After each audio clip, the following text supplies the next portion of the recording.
네, 안녕하십니까. 네, 비가 아주 그냥 추적추적 오네요. 봄비입니다, 봄비. 여름인가요? 5월달이면? 자, 이번 주에 이제 첫 시간이긴 한데, 진도를 2편부터 나갈 겁니다. 제가 맡고 있는 과목이 1편이 있고, 2편이 있고, 3편이 있는데, 1편에서 여기 중개사법 이렇게 되고요. 처음 오신 분도 계실 수는 있는데 처음 오신 분은 지금부터 들으시면 돼요. 중개사법은. 그러니까 1차 과목들 민법 개론은 좀 빨리 들으셔야 되고.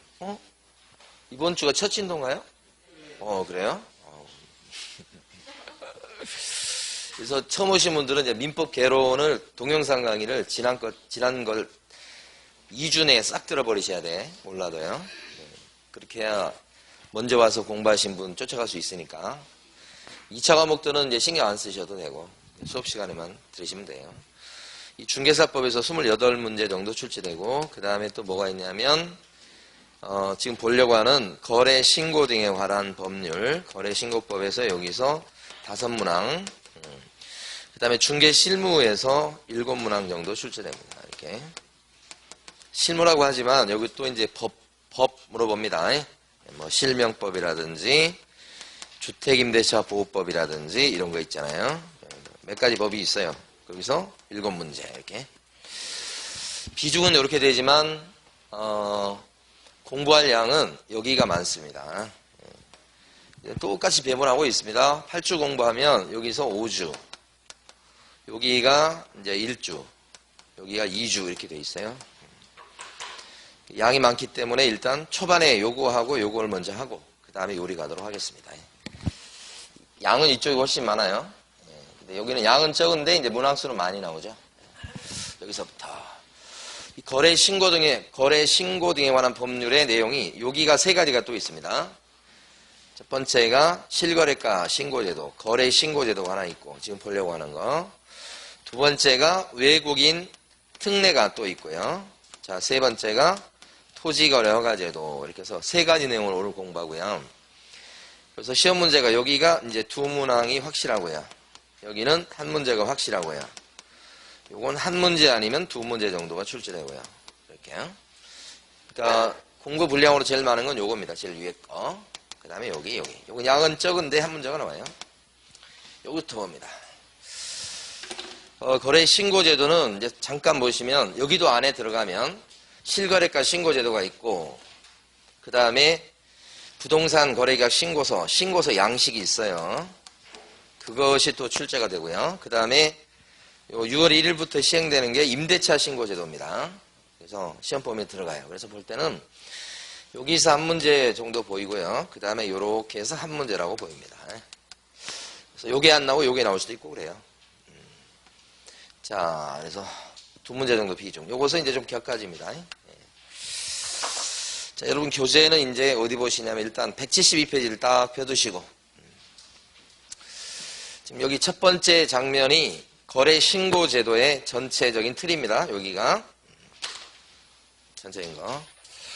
요게 이제 예를 들어서 부동산 등에 대해서 매매를 했을 적에는 이제 세금을 제대로 매기려고 하는 겁니다. 실거래가를 신고하십시오. 이렇게 30일 내에 신고하도록 되어 있으니까 이거 촉박합니다. 사실은 계약서 쓴 날부터 30일입니다. 잔금이 아니고. 요 내용을 갖다 좀 이따 이제 교재에서 이렇게 한번 짚어볼 거니까 이따 보시고 교재는 질판을 먼저 보시면 이거 실거래가 신고제도입니다. 이렇게 30일 내 신고. 어디 가서 신고하느냐가 중요해요. 요 신고하는 데를 신고관청이라고 그러고 여기가 이제 시장군수구청장입니다. 그게 기준이 뭐냐면 요거 부동산이 있는 데야. 그러니까 요게 이제 중개사무실이 있는 등록관청하고는 구별돼요. 그러니까 사례 문제 같은 거 나왔을 때 언제나 조심하셔야 됩니다. 강서구에 있는 부동산님이 양천구 목동에 있는 아파트를 중개했다. 실거래가 신고를 하실 때 그 사장님은 강서구청에 쫓아가냐 양천구청에 쫓아가냐 이거예요. 그거예요. 어디가 맞아요? 어떤 게? 그치. 그걸 이제 이렇게 불러요. 신고관청이라고 부르고 중개사무실은 이제 요 강서구에 있으니까 거긴 등록관청이죠. 등록관청에 가서 신고하는 게 아니고 양천구청장이다. 자, 그거 이해를 하시면 되고, 신고 들어가면 이제 신고필증을 지체 없이 발급한다고 되어 있습니다. 지체 없이 발급이요.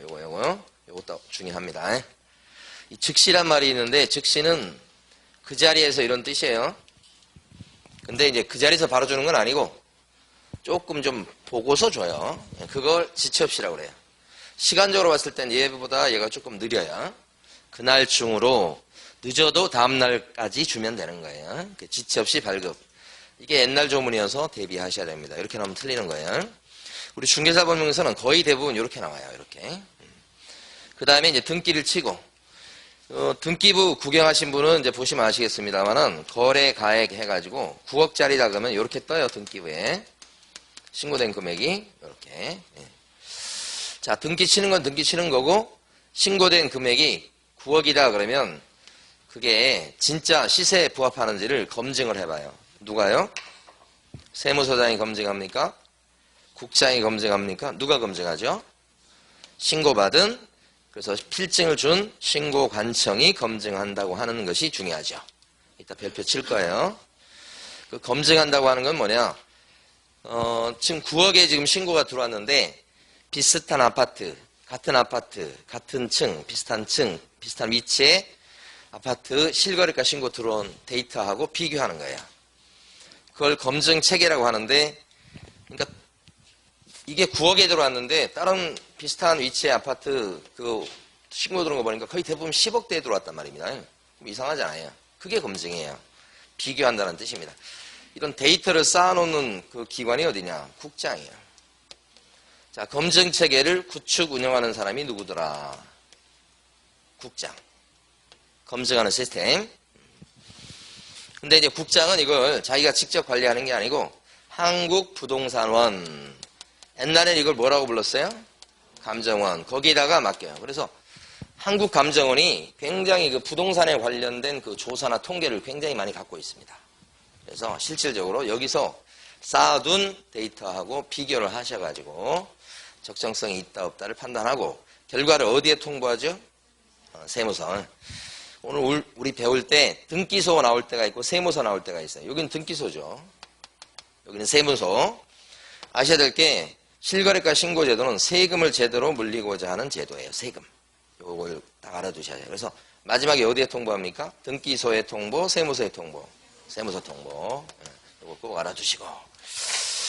그 다음에 여기 지금 하나만 더 보고 갈게요. 이따 밑줄을 긋겠지만 거래계약 시스템이라는 요 용어를 익혀두세요. 일단 밑줄 그어져 있어요. 교재 있어요. 교재에 어디에다가 뭐 좀 쓰시겠습니다 하기 전까지는 쓸 필요가 없어요. 어디에다가 밑줄 긋겠습니다. 형광펜 칠합니다. 그 전에는 가만히 계시면 돼요. 오류입니다. 오류. 이렇게 거래계약 시스템이라고 하는 말이 딱 나오면 여러분들은 이걸 전자계약이라고 이해를 하셔야 돼. 전자계약. 전자계약은 해보셨어요? 어떤 분이 해보셨다고 하나? 진짜요? 예. 전자계약해서 뭐 이렇게 막 무슨 앱 다운받아가지고 막 하고 그러셨나요? 그러셨어요? 하여간 해보신 분 계시고. 전자계약을 이렇게 표현해요. 근데 전자계약을 체결해가지고 거기 전자계약서에다가 저장을 누르잖아요. 그 저장을 누르면 그 정보가 그대로 다 전송이 돼요. 그래서 따로 실거래가 신고서를 제출할 필요가 없어. 근데 제출한 걸로 본다 이렇게 돼 있죠. 그러니까 전자계약의 장점이 뭐냐? 종이계약 말고 전자계약의 장점이 뭐냐? 그러면 그 중에 하나가 부동산 거래 신고를 따로 할 필요가 없다. 여기서 알아두셔야 되는 거죠. 기출 지분입니다, 이거. 자, 그러면 이제 여러분 펴놓으신 대로 가겠습니다. 거기 보면 왼쪽 페이지 아래쪽에 보면 칠판에 있는 그림하고 비슷한 게 있죠. 첫 번째 이제 볼 게 뭐냐? 거래 신고는 어떤 때 하는 거냐 이 말이지. 자, 그게 여기 지금 있는 대로 토지에 대해서 매매했을 때 신고 이런 뜻이에요. 건물을 매매했을 때도 신고 이런 뜻이에요. 공급계약을 체결했을 때도 신고. 이 공급계약을 체결했다는 것은 분양계약을 체결했다는 거예요. 그죠? 분양받으면 신고. 그죠? 조합원 입주권 자격이 있어서 그 분양계약을 체결해서 입주권 자격이 있어서 그것도 공급계약을 체결한 거예요. 그것만 갖고도 신고. 그런데 공급계약을 체결하면 분양받은 사람 지위를 얻거든요. 근데 그걸 갖다가 팔아먹습니다. 매매. 그걸 줄여서 전매라고 해요. 분양받은 사람이 분양권을 팔아먹었을 때도 신고 이렇게 되죠. 그러니까 거래 신고 대상이 되는 것은 네 가지다 이렇게 보셔요. 네 가지. 그래서 토건, 공지, 매매 이게 입에 붙어 있어야 돼. 토건, 공지, 매매. 그죠? 그 왼쪽 그림이에요. 자, 그런데 여기서 이제 보실 게 요거 네 가지를 토건, 공지를 거래 신고 대상 물건 이런 용어를 붙이자고. 중개 대상 물건도 있는데 중개해 줄 수 있는 거. 거래 신고 대상 물건 이것도 있어요. 그런데 임목이라고 하는 게 있어요. 임목. 그 임목은 중개 대상물에는 들어가요. 중개해 줄 수 있는 거. 근데 거래 신고 대상 물건에는 없죠. 중개 대상물에 광업재단이라는 것이 들어갑니다. 1편 할 때 공부하고 나와요. 근데 이것은 거래 신고 대상 물건에는 없죠. 그 다음에 공장재단 같은 경우에도 어때요? 중개 대상물에는 있어요. 거래 신고 대상 물건에는 없죠. 자, 그러면 중개 대상물은 여기에다가 요거까지 있으니까 굉장히 범위가 넓고요. 거래 신고 대상 물건은 얘네들이 빠지고 요 위에 것만 있죠. 그래서 두 개를 비교하면 거래 신고 대상 물건의 범위가 넓어요. 중개 대상물의 범위가 넓어요. 그렇지. 그걸 두 번 물어봤어요. 그래서 그거 딱 이해하시고. 그 다음에 이제 빨간 거 있잖아요. 요 두 개. 빨간 것은 분양받은 거, 분양권 팔아먹은 건데 이건 8가지 법에 근거해서 분양받았을 때만 신고 의무가 생겨요. 8가지 법에 근거하지 않은 경우는 신고 의무가 안 생겨요. 그러니까 빨간 것은 요 앞에 8가지 법이 나와야 돼요. 공급계약이나 지위는. 그렇죠? 그래서 그 8가지 법이 옆에 있지만 암기하시면 좋은데 암기가 안 되면 여러분들 그냥 많이 읽어보시면 돼요. 그래서 암기하는 방법은 그걸 꼭 뭐 글자 따서 암기해도 암기하는 거지만 그게 아닐지라도 많이 읽으시면 여러분이 인식하지 못하시겠지만 여러분 뇌세포 어디엔가는 들어가 있을 수 있어요. 그래서 시험 보다가 가만히 보면 왠지 끌리는 게 막 있는 거 아니에요? 뭐라고 설명 못하겠는데 괜히 끌리는 거 있잖아요, 이게. 그죠? 가끔씩 이렇게 어떤 사람 봤을 때 많이 본 듯한 사람 있잖아요. 얼굴이 흔해서 그런 것도 있지만 그거 아니고 전생에서 어떻게 연결이 돼가지고 봤던 사람이 갑자기 이게 기억나고 뭐 그런 거이지 않을까라는 생각을 해봐요. 그냥 상상을. 그래서 전생이 있는 거 없는 거 거기에 대해서도 좀 궁금하긴 한데 가끔은 좀 있다는 생각을 많이 가져요. 그거 왜 그렇게 생각하냐면 가끔씩 보면 있잖아요. 기가 막히게도 4살짜리가 바둑을 기가 막히게 두잖아요. 그건 천재라고 하잖아요. 근데 그건 어떻게 돼서 그렇게 됐을까? 저 혼자 상상을 해봤거든요. 전생에 바둑의 고수였어요. 그리고 이번에 다시 태어나잖아요. 상상이에요, 이거. 과학적 근거는 하나도 없어요. 다시 태어나는데 전생의 기억을 다 지우지 못한 거예요.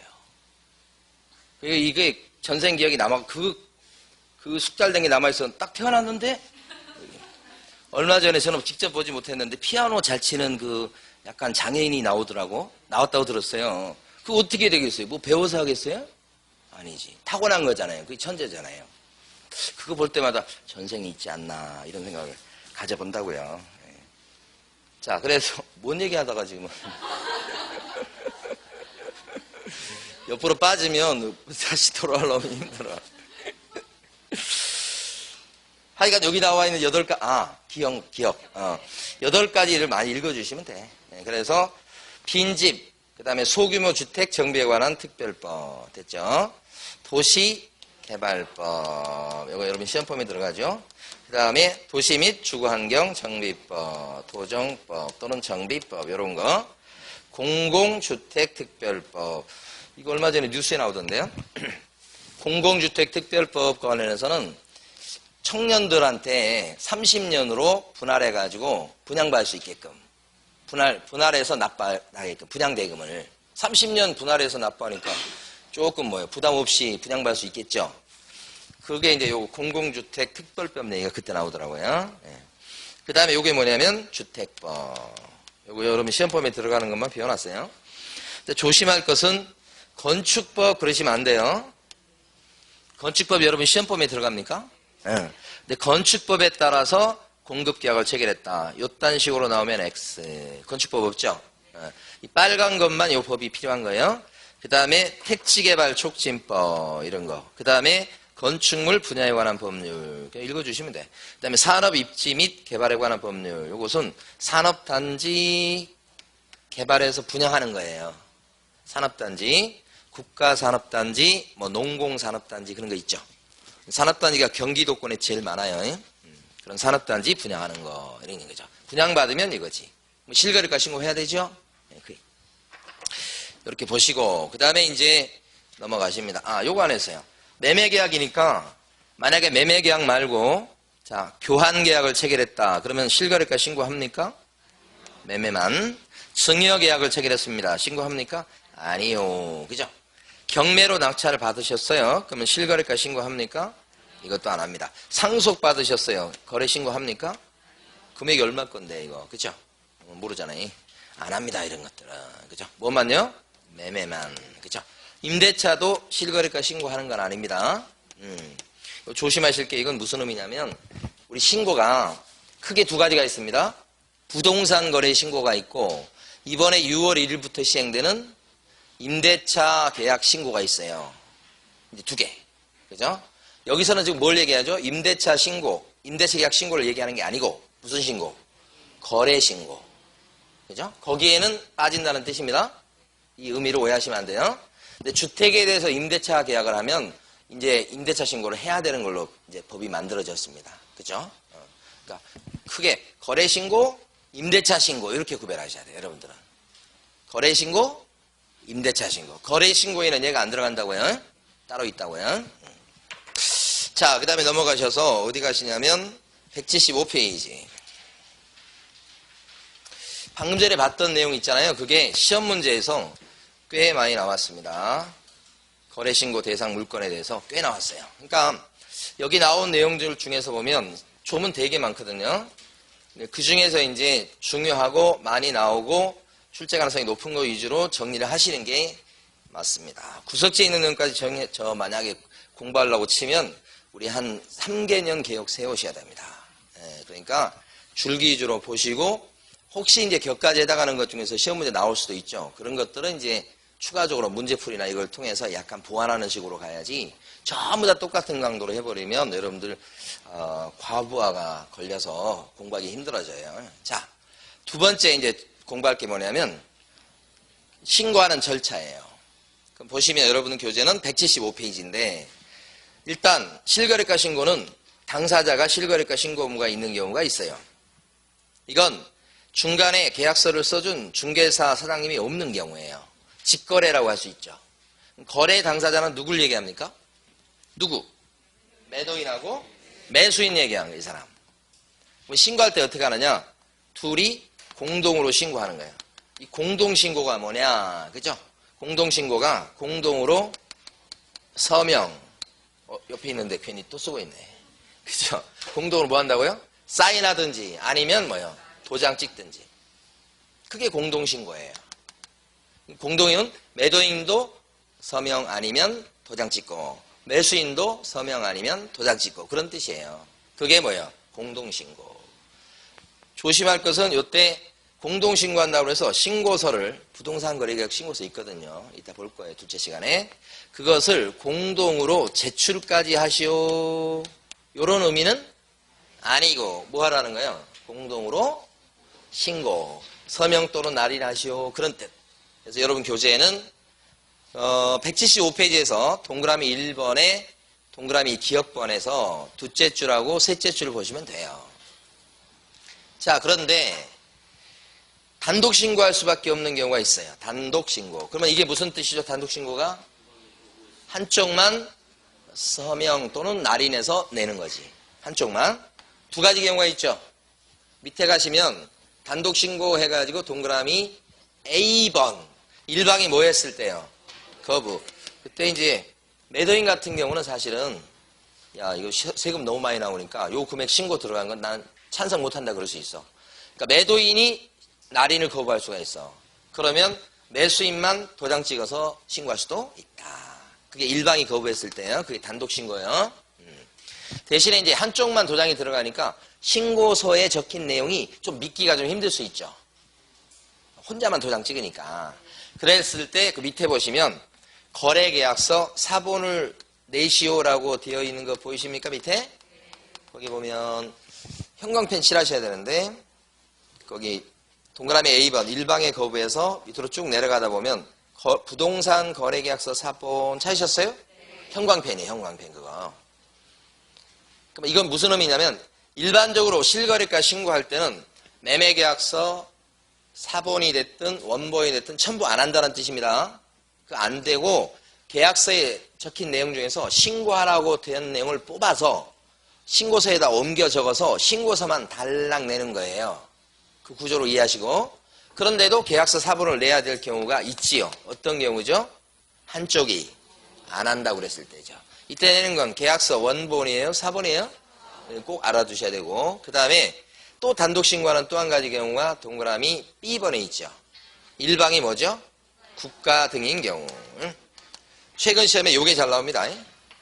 한쪽이 국가 등일 때 단독 신고하죠. 국가나 지자체나 LH공사나 SH공사나 이런 식으로 한쪽이 국가 등일 때는 누가 실거래가 신고해야 됩니까?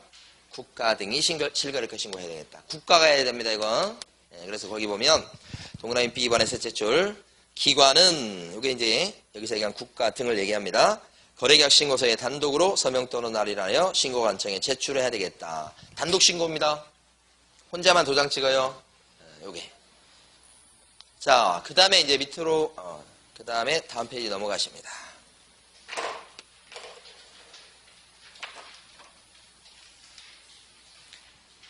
자, 다음 페이지 가면 개공 나오죠, 개공.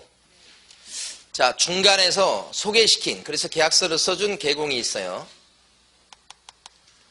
자, 여기 중요합니다. 사실은 현실적으로는 소개한 개공이 있을 때 개공이 신고를 해야 돼요.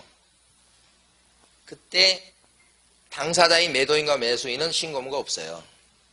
그러니까 매도인과 매수인이 계약서 썼는데 그 개공이 계약서를 써준 케이스, 중개해준 케이스. 그럼 개공만 신고무가 있어요. 이게 핵심이에요. 당사자는 신고무가 없어. 그럼 그 신고서에다가 서명 또는 날인을 누구만 한다는 얘기예요? 매도인과 매수인은 안 하고 개공만 한다는 뜻이지. 그래서 거기 밑으로 좀 내려오다 보면 밑줄을 세 줄 거는 거 있죠. 그게 핵심이에요.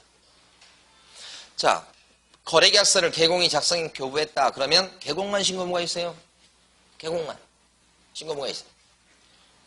당사자는 신고무가 없고 결국은 밑줄 거는 것처럼 서명 또는 날인을 누가 한다? 개공만 하고 당사자는 서명 또는 날인할 의무가 없다. 그러니까 여기서 지금 보시면 이해하셔야 돼. 신고 의무자가 누구냐? 그러면 여러분들은 날인을 누가 해야 되냐? 같은 뜻. 공동신고 그러면 공동날인 이런 뜻이에요. 서명 또는 날인 정확히는. 그렇죠. 그러면 개공이 신고무가 있다는 얘기는 서명 또는 날인을 누가 해? 개공이. 그렇죠. 다만 이제 하나만 잠깐 이해하면 어렵진 않으니까 공동중개가 많잖아요. 그럼 부동산 거래계약서 거래계약 신고서에다가 서명 또는 날인을 누가 해야 될까? 공동중개한 모든 개공이 다. 보통 2명이니까. 근데 그 개공 중에 한 명이 안 하겠다고 하면 다른 쪽만 하면 돼요. 그럼 해야 돼. 이거 만약에 안 하겠다는 사람이 있다고 해서 못 하게 되면 과태료 물어요, 잘못하면. 그래서 단독 신고를 그래서 일방이 거부했을 때 신고하도록 하는 거예요. 인정을 해주는 거예요. 과태료 물리는 게 있어요, 신고 안 하면. 그것 때문에. 그래서 그렇고 자, 이게 다예요, 이게. 그러면 이제 한 가지만 더 잠깐 생각하고 넘어갑니다. 이것도 들으시면 돼요. 만약에 법인이랑 여러분이 매매를 했어. 중개사 안 끼고. 그럼 실거래가 신고를 누가 해야 돼? 법인이랑 여러분이 하는 거야. 아시겠죠? 법인 가지고 투자를 많이 하거든요. 그러니까 법인과 만약에 여러분이 했다. 그러면 여러분하고 법인이 공동신고야? 위에 거야? 법인하고 여러분이 매매를 하는데 중개사 사장님이 중간에서 계약서 써줬어. 그럼 실거래가 신고 누가 해야 되겠어? 당연히 중개사분이 하실지. 당사자는 의무가 없다고 그랬잖아요. 그러니까 법인이 나와도 뭐요? 여러분하고 똑같이 보시면 돼. 일단은 그래서 어렵지 않아. 그래서 책에는 써놨는데 안 읽으셔도 괜찮아. 그냥 생각하시면 그냥 자연스러운 거예요. 자, 그 다음에 신고 절차 중에서 두 번째 걸 좀 보셔야 돼. 그러니까 여러분들은 이제 오른쪽 페이지 넘어왔습니다. 신고할 때는 직접 제출하는 방법이 있고 제일 위에 거, 그 다음에 심부름을 시켰다고 생각하시면 돼. 대행을. 두 개가 있어요. 본인이 직접 하는 방법이 있고 심부름 시키는 방법이 있다. 그때 직접 할 때는 걸어가서 신고서를 딱 내는 방법도 물론 있겠고, 안 걸어가고 컴퓨터 앞에 앉아서 그 인터넷으로, 쉽게 말하면 인터넷으로 신고하는 방법이 있다. 이걸 뭐라고 불러요? 전자문서. 전자문서하고 전자계약은 좀 달라요. 전자문서는 좀 넓은 개념인데 인터넷으로 신고한다는 걸 얘기합니다. 전자문서는. 전자계약은 계약서인데 전자문서로 됐다는 거예요. 계약서 자체가. 그걸 전자계약. 이건 전자계약이 아니죠. 전자문서로. 뭐예요? 그 부동산 거래계약 신고서 양식이 전자문서로 돼 있다는 거예요. 화면으로 보는 걸로. 그걸 전자문서라고 그래요. 그 전자문서로도 할 수 있고 대부분 이렇게 해요. 컴퓨터 앞에 앉아가지고 인터넷으로 한다고 대부분. 자, 그런데 남을 심부름 시킬 수가 있어.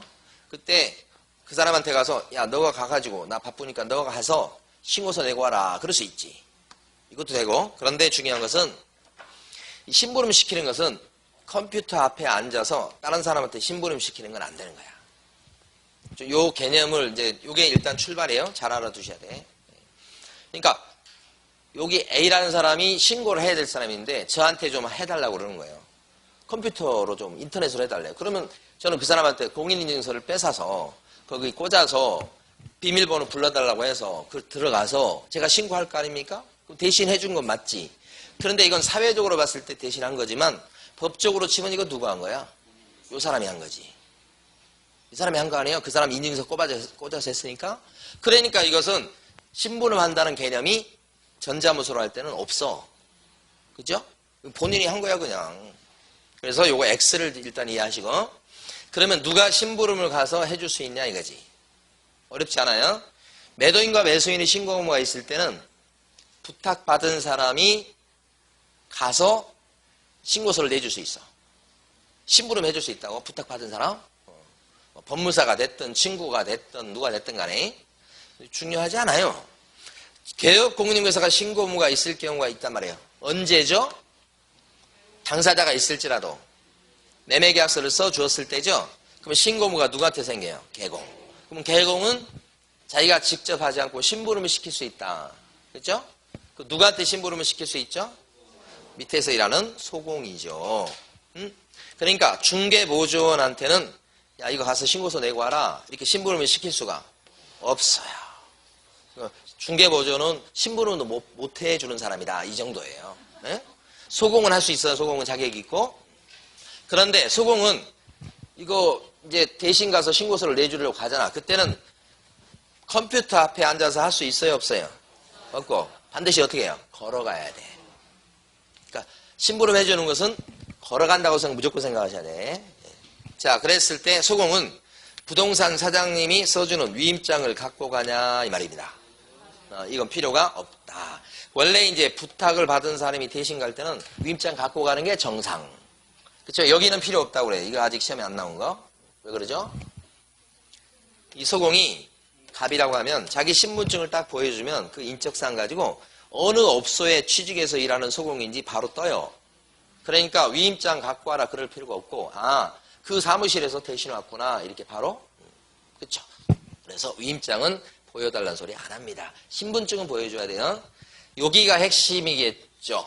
그걸 정리해보면 자 177페이지 보시게 되면 가로 2번에 동그라미 1번은 직접 제출하는 방법 두 가지 제일 위에 써놨고요.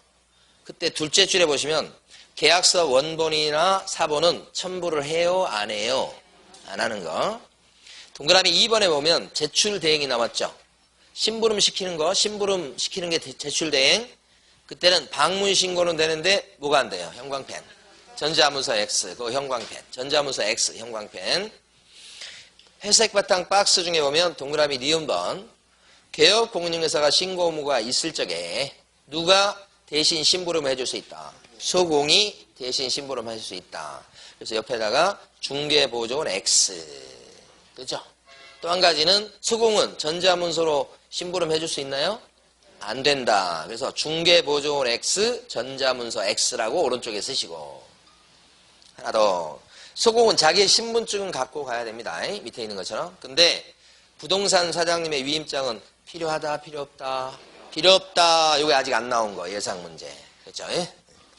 그 다음에 가로 3번에 보면 실거래가 신고는 어디에 쫓아가서 실거래가 신고합니까? 신고관청이에요? 등록관청이에요? 신고관청. 따라서 당구장 표시 첫 번째 거. 사례 문제 나왔을 때 언제나 조심하시고 등록관청에 신고하는 거 아닙니다. 가로 4번. 신고는 언제까지 하지요? 계약서 쓴 날부터 며칠 내? 30일이네. 30일인데 촉박하긴 한데 잔금일로부터 30일 아닙니다. 계약서 쓴 날부터 30일이라는 거 조심하시고 넘기십니다. 자, 우리가 지금 거래신고 대상은 뭐냐? 첫 번째, 거래신고하는 절차가 어떻게 되냐? 두 번째 봤어요. 여기까지 해서. 자, 세 번째 보는 내용이 뭐냐면 부동산 거래 신고사항이에요. 여기까지 보면 오늘 이제 첫 시간 끝나는 거예요. 그래서 세 가지를 보는 거예요. 거래신고 대상 맞죠? 절차 맞죠, 지금? 세 번째는 뭐예요? 신고사항. 여러분 교재는 178페이지입니다. 178페이지. 지금 칠판에 있는 것은 잠깐 구경해 보세요. 부동산 거래 관리 시스템이라고 되어 있는 거예요. 그렇죠? 요것이 아까 전자문서로 신고하는 사이트예요. 인터넷 신고. 보통 이걸 이용한다고 그랬죠?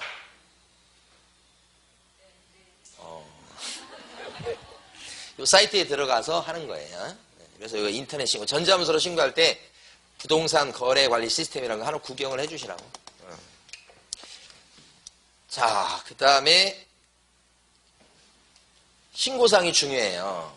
근데 중요한데, 자, 중요하지만 크게 두 덩어리로 나눠서 딱 정리하면 끝이에요. 어렵진 않아요. 자, 보시면 먼저 여러분 교재에서 보면 동그라미 1번이 있습니다. 부동산의 소재지, 지번, 지모, 면적까지 이렇게 4개가 나란히 나옵니다. 지금 동그라미 1번에.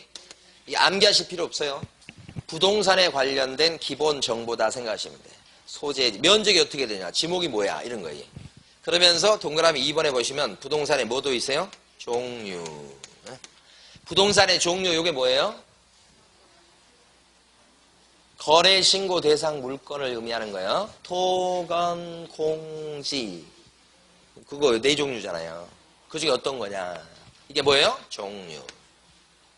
그래서 부자를 따서 암기해 볼 텐데 부동산 얘기예요. 세부적으로 모르셔도 괜찮아요. 부동산에 관련된 기본 정보. 이렇게 하시면 돼요. 그 다음에 인자가 뭐냐? 여기 3번인데 인자가 뭘 것 같아요? 매도인과 매수인의 인적사항. 그죠? 그러니까 뭐 성명이나 주민등록번호나 주소나 이런 인적사항 이렇게 신고서에 들어가야 됩니다. 그러니까 누가 거래했는가 신고하는 거예요. 어떤 물건을 거래했는지 신고하는 거예요. 자, 4번은 여기는 날짜로 써놨습니다만은 한문으로 날일자 있죠. 날일자. 한문으로 날일자. 이거 날일 이렇게 하는 거예요. 그래서 일자 들어가는 거 3개가 나와요. 자, 먼저 계약일 있죠. 또요. 중도금 날짜 있죠. 중도금 일 날짜. 잔금 날짜, 잔금 지급일, 일자 들어간 거 3개가 나란히 나옵니다. 그래서 일자로 끝나는 거 3개예요. 그래서 날일 이렇게. 언제 거래했는가가 신고가 돼야 돼요. 그 다음에 동그라미 5번 실제 거래 가격이라고 나와 있죠. 얼마에 거래했는가가 신고서에 적혀야 돼요. 그죠? 그래서 이게 등급에 올라가는 겁니다. 이 실거래가가. 그러니까 여기서는 가만히 보면 불가네요. 누가 어떤 물건을 언제 얼마에 거래했냐를 신고하는 거지. 그리고 더 나가서 여기 보면 6번하고 7번이 있습니다. 6번이 뭐냐? 중개사에 대한 정보예요. 중개사 정보. 성명이 어떻게, 이름이 어떻게 되고, 뭐, 그 다음에 뭐, 그 사람과 관련해서 부동산 사무실의 상호는 뭐고, 중개사무실의 주소는 어떻게 되고, 이거 있죠. 그걸 신고합니다. 근데 이것은 가만히 보시면 중간에서 매매계약서를 써준 중개사가 있을 때 이게 신고하는 사항에 들어가겠죠. 그게 아니고 매도인과 매수인이 직거래하는 케이스라고 한다면 중개사가 없잖아요. 그럼 신고사항이 아니지. 그래서 거기 보면 그 동그라미 7번 밑에 보면 당구장 표시 밑줄 그어진 거 있죠. 당사자가 거래 신고한다 그렇게 나와요. 그러면 계약서를 갖다가 개공이 써준 게 아니죠. 그때는 개업공인중개사는 신고사항에 해당될 수가 없다는 거지. 그죠? 예, 그거 좀 주의하시면 되고. 자, 그 다음에 조자가 뭐냐? 7번인데 조건, 기한을 정해놨을 때 조건, 기한 이렇게. 조건에 대해서 여러분들 민법 시간에 막 배우시는 것 같던데. 그죠? 보니까. 그래가지고 뭐 조건 어쩌고 말고 생각하기도 싫어요. 정지 조건 뭐 이런 거 배우시잖아요? 어려워요 그거. 저희 때도 맨날 시험에 나왔어요 그게. 짧게 나와도 어려웠었어요. 그래서 아이가 조건 기한을 정해놨다 그러면 그것도 신고사항에 들어간다 이렇게 되죠. 그래서 암기하실 때는 부인들이 절에 오는 날에는 실제로 중이 좋아합니다. 그래서 일단 기본적으로 신고사항은 몇 가지다? 7가지 이렇게 하나 하시면 돼. 자, 근데 지금부터 이제 중요합니다. 빨간 걸로 해볼까요?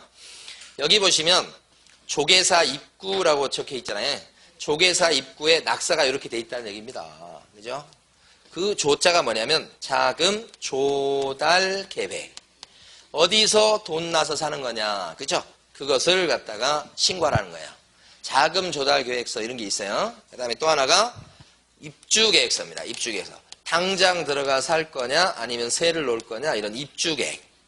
자금 조달 계획과 입주 계획이 8번하고 9번에 나와 있는데 부동산 거래 신고 사항으로 이게 추가되는 경우가 3가지가 있습니다.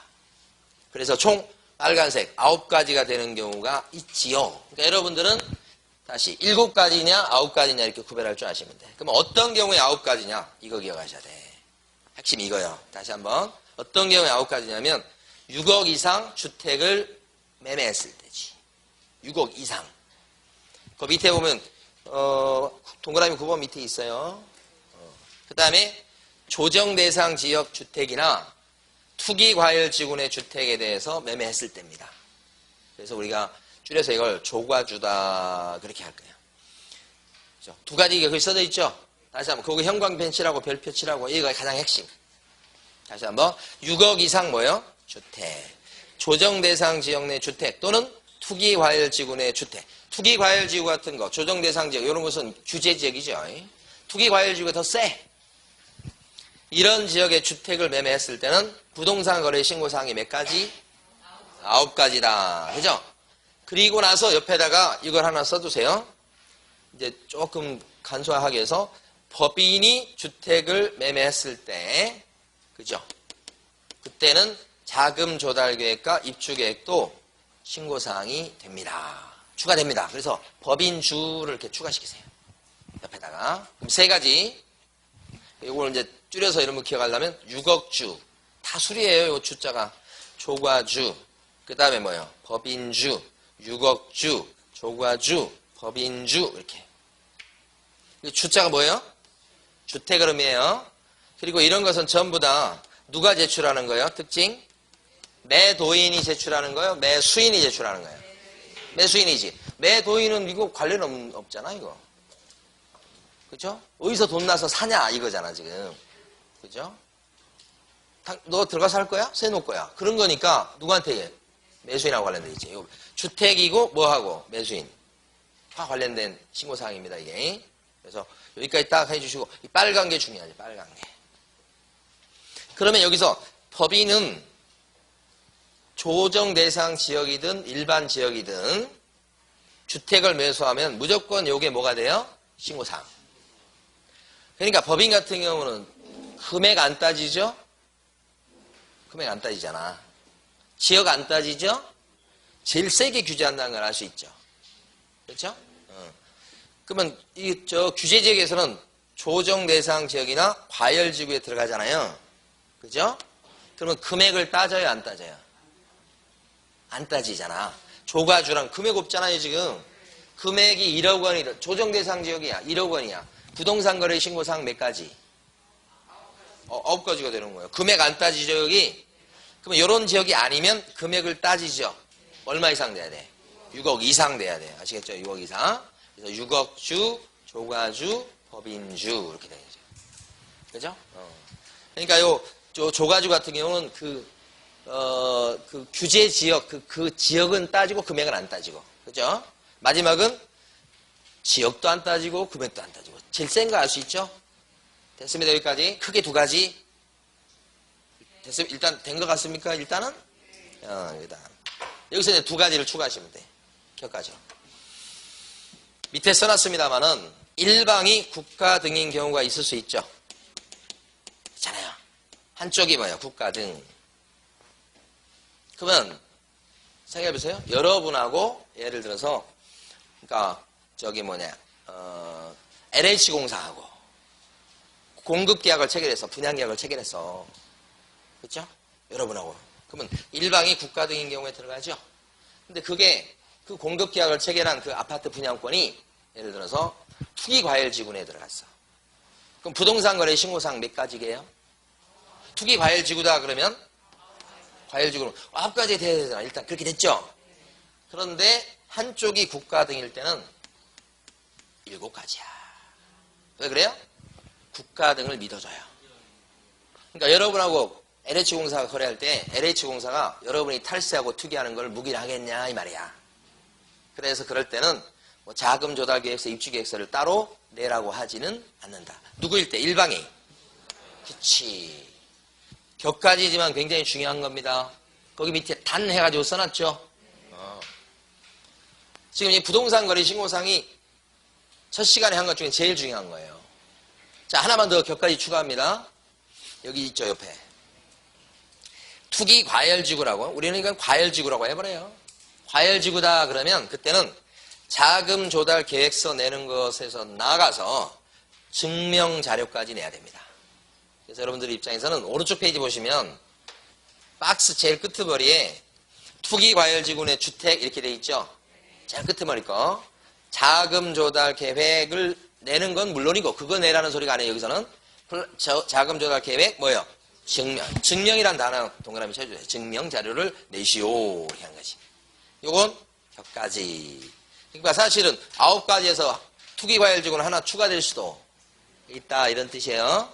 그렇죠? 요 격가지. 어쨌든 이것도 약간 격가지인데 그래도 중요합니다. 이거.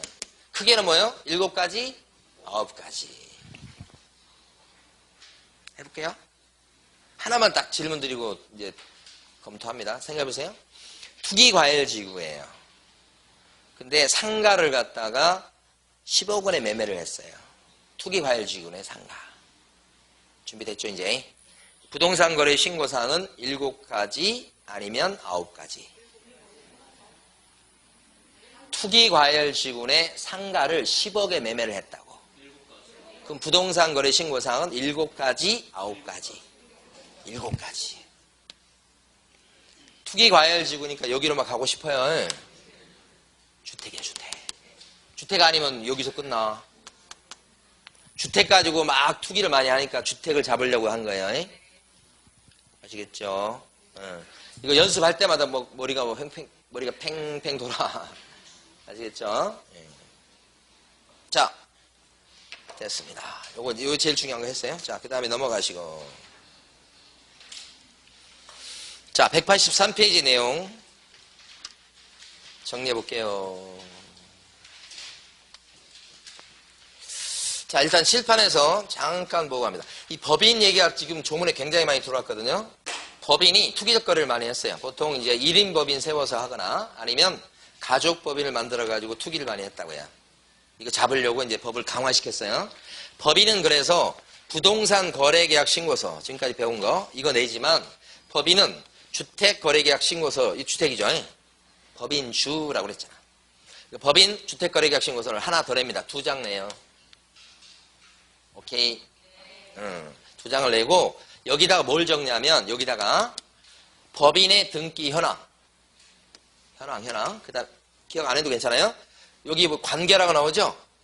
법인하고 거래한 상대방의 그 관계가 어떻게 되냐. 왜 이걸 하도록 하냐면 법인이 말이에요. 상대방 개인하고 거래했는데 그 개인이 누구냐 그러니까 그 법인을 실질적으로 지배하고 있는 그 가족의 가족 구성원하고 하는 거야. 그러니까 법인은 아빠.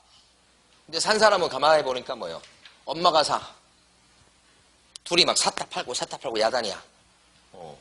그렇게 하면서 이제 막 조작을 한단 말입니다. 응? 그래서 관계가 어떻게 돼? 도대체 관계를 물어본다고 어디에다 적어야 돼? 여기다가. 그러니까 법인은 세부적 내용 모르셔도 괜찮아. 법인은 뭐예요? 규제를 세게 한다. 그래서 거래 신고할 때 한 장을 내는 게 아니고 두 장을 낸다. 일단 됐죠? 그럼 관계 같은 거 적거나 등기 현황 같은 거 적도록 돼 있다는 거 여기다가. 하나 더. 법인주니까 사실은 법인의 부동산 거래 신고할 때 부동산 거래계약 신고서 내고 이거 내고 법인은 두 장을 더 내요. 하나 더 내. 그게 뭐예요? 자금 조달 계획서. 법인주. 그죠? 또 뭐 내요? 입주 계획서. 요거 내죠 또? 그러니까 법인은 낼 서류가 되게 많은, 그죠? 같이 이렇게 철을 해서 내는 거예요. 같이 내는 거고. 요것도 같이 내지. 자, 이렇게 이해를 하시고, 이거 그렇게 중요한 건 아닙니다. 아, 법인은 규제를 많이 하는구나. 법인주 기억하시고. 근데, 요건 넘어가도 되고. 이걸 좀 설명드려 보려고.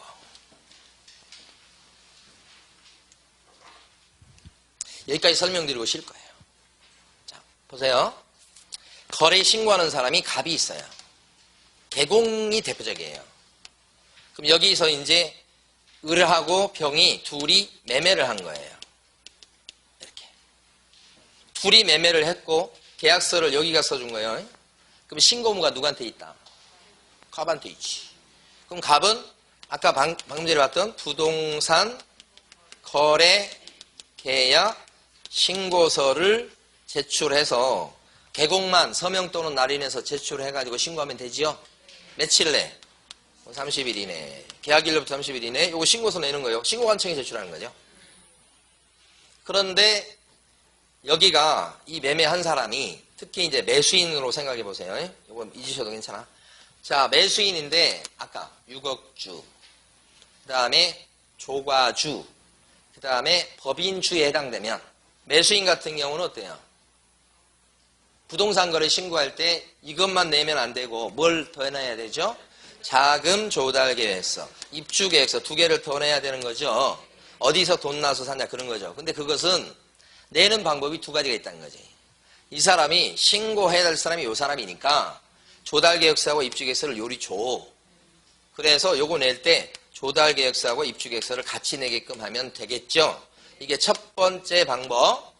이럴 때는 30일 내에 요게 들어가야 되는데 요 사람이 이걸 받아서 이것까지 여기 같이 내야 될 거니까 25일 이내에는 일단 여기에 제공을 하도록 돼 있어요. 그래야 되겠죠.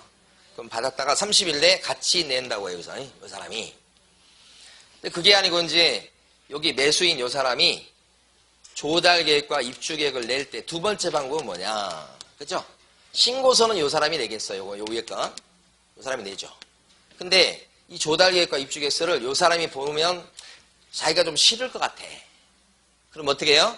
내가 낼게. 내가 별도로 낼게. 별도로. 별도로 제출하는 방법을 인정을 해요. 그때는 언제까지만 내면 되겠어요? 그렇지. 30일 내만 요 별도 제출을 이렇게 하는 거야. 여기서 그러니까 조문상 제공해서 제출할 때는 뭐예요? 25일 이내. 별도 제출할 때는 뭐예요? 30일 내에. 그렇지. 됐죠? 그랬을 때 요 신고관청은 이제 신고필증을 주겠죠. 신고필증은 언제 줄 것 같아요? 지체없이 발급인데. 요 신고서만 들어오면 줄까? 이거 두 개가 같이 들어와야 주는 거죠. 그래서 같이 이렇게 들어왔을 때도 필증 발급. 이것만 들어오고 조달계획서, 입주계획서가 별도로 제출될 때도 이게 다 들어와야 뭘 줘요? 그렇지. 그렇게 되겠지. 그런 내용을 쓰고 있어요. 그래서 여러분들은 교재 183페이지 보시고 가로 6번에 동그라미 1번에 보시면